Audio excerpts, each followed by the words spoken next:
Michelle is hers. Alejandra is hers. So are Victor and Andrea and Allison. These children and more than 900 others are under the guardianship of Nora Sandiego, who is their lifeline. Daily, she delivers school supplies and food donated to her nonprofit. And weekly, she hosts parties at her Florida country home. Each case is very hard to remember, each one. Sandiego keeps each child's documents, passports, birth certificates, and notarized guardian transfers. Paperwork for nearly 1,000 children whose parents have signed over their rights. If you do it for one or two, you have to do for everybody. The children were born in the U.S., which makes them citizens, but one or both of their undocumented parents is being deported.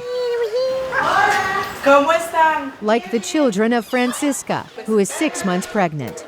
Just today, a judge ordered her husband deported back to Guatemala. This puts her own status in jeopardy.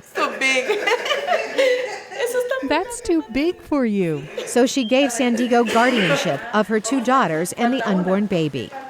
I don't know what's going to happen. When parents are deported, they have the choice of taking their citizen children with them. But many choose not to. I don't want to take my children because here is where their future is. If the children stay in the U.S., they can receive welfare assistance from the U.S. government. But Sandiego says the relatives or neighbors who take in the children are afraid to seek help from government agencies.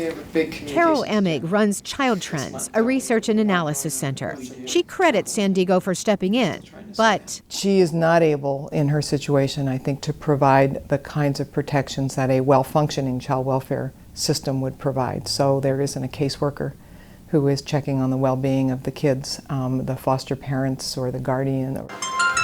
Sandiego's cell phones ring incessantly, always someone needing something. She sees no end to the demand. Who is doing the separation of the families is not me. I don't have any power. Sandiego was so upset that she chartered a bus and took 38 of these children from here in Miami to Washington, where she appealed to the president. Just please stop the deportation now. Not only for my dad, but for other kids. Me and my mother and my sister are praying for my father. But President Obama has postponed action on immigration reform for now. The politicians asked him to delay the decision until after the elections, and he did. It's sad because he exchanged the cry and the suffering of the children in a political game. Both Democrats and Republicans accuse each other of politicizing the issue ahead of November elections. So for now, Sandiego continues with her one-woman welfare system, knowing the needs won't stop anytime soon. In Miami, Florida, Carolyn Presutti, VOA News.